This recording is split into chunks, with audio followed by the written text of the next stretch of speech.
All right, let's finish up with one of the best stories. Maybe the story that will bring baseball back, which is funny because it needs football to bring it back. But Joc Pederson and Tommy Pham over the weekend, if you missed it.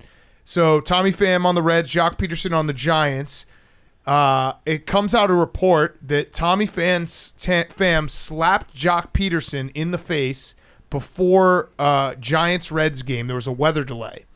And after the game, the reporters talked to Joc Pederson. He doesn't deny any of it. Neither does Tommy Pham. They ask why, and essentially it boils down to they were in a fantasy football league together.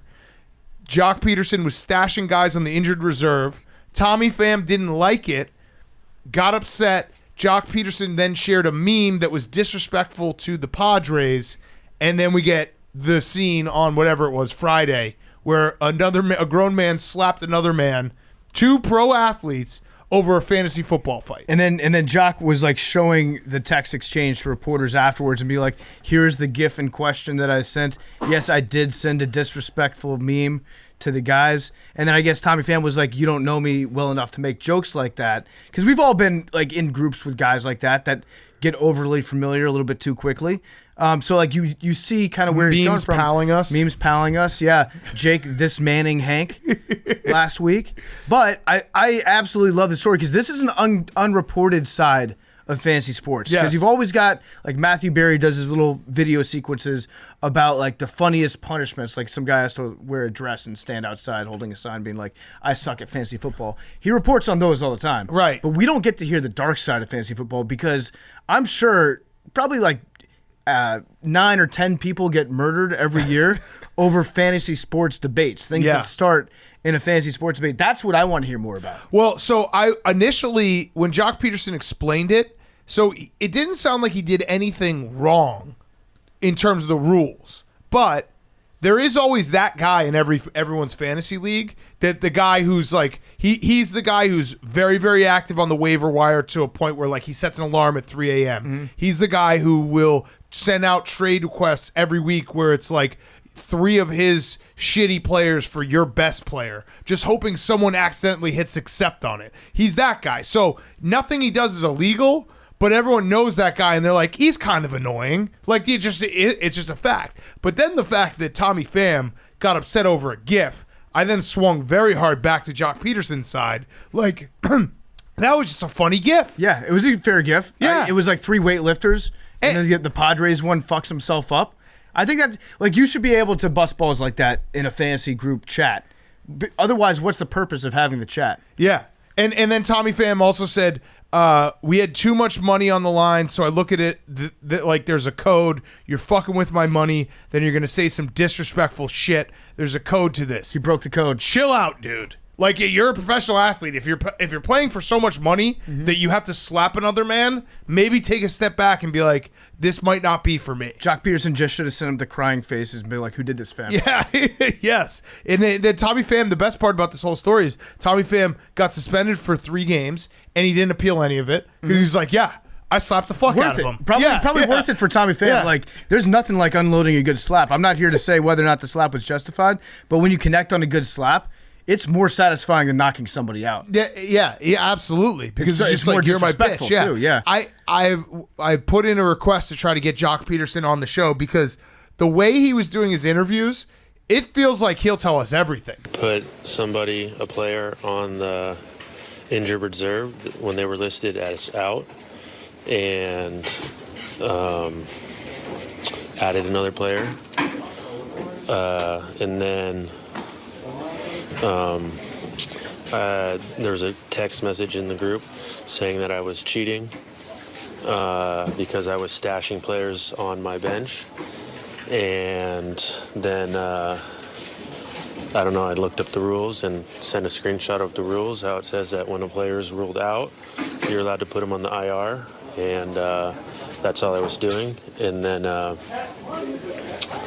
it just so happened that he had a player, Jeff Wilson, who was out, and he had him on the IR, and I said, you literally have the same thing on your team, on your bench. And then I guess he was in 2 leagues, and in one of them he was on the IR and one of them he wasn't. So maybe that was a confusion, but on the ESPN league we were in, it was listed as out. So it's like it feels very similar to what I did. And that was basically all of it. There's not much more to it.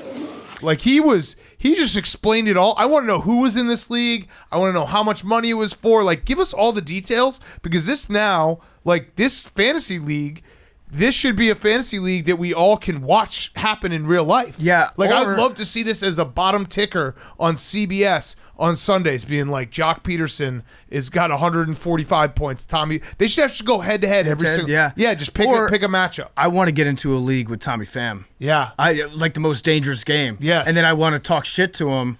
And then maybe I'll get slapped one day. It'll be exhilarating. Just like, send him. I'll be looking over my shoulder everywhere I go. Like, fuck, I really roasted him in the chat last night in front of the fellas. He's probably pretty sore about that. Just send him the most disrespectful trade offers. Until he just cracks. Exactly. Yeah. Just absolutely roast him. Just laser in on him. So open invite to Tommy Pham. I want to be in a league with Tommy Pham next year. Yeah. Or Joc Pederson. Either one. I think Joc Pederson seems like a pretty cool guy. Like I know that he was probably, although I don't know if he's that cool. Once you get slapped, you're allowed to share the text messages. I don't know. The way that he was like describing, he was like very somber when reporting on like the different language that was used in the group chat, and he was like confirming it. He sounded just like a lawyer that was talking his client through a guilty plea. He was like, yes, there was indeed a disrespectful meme that was shared. He was like sad about the whole thing. I wanted him to be just like go on the offensive a little bit. Yeah. I want him to defend himself actually against allegations that he was being a dickhead on IR. Because I do think he didn't deny that. Yeah, I think he was being that guy in everyone's fantasy league, where it's like, dude, just relax for a second. Like you know, you don't have to do this. The guy who basically makes the fantasy league his like full-time job, and he just is always and then sends you the trade request, and then like 20 minutes later texts you trying to convince you, and like basically every trade request becomes a mini game of Shark Tank for him. Yeah. Where it's like, just relax, okay? I'll get to it when I get to it. We do need updates though. I need to know how the rest of the league goes. It is the best baseball story so far. And it is because of football. Yeah. So thank you, football king again. NFL's king. It's like I was thinking about the whole story, and I was like, the best part is that the NFL has made baseball relevant. Mm-hmm. So you're welcome. More.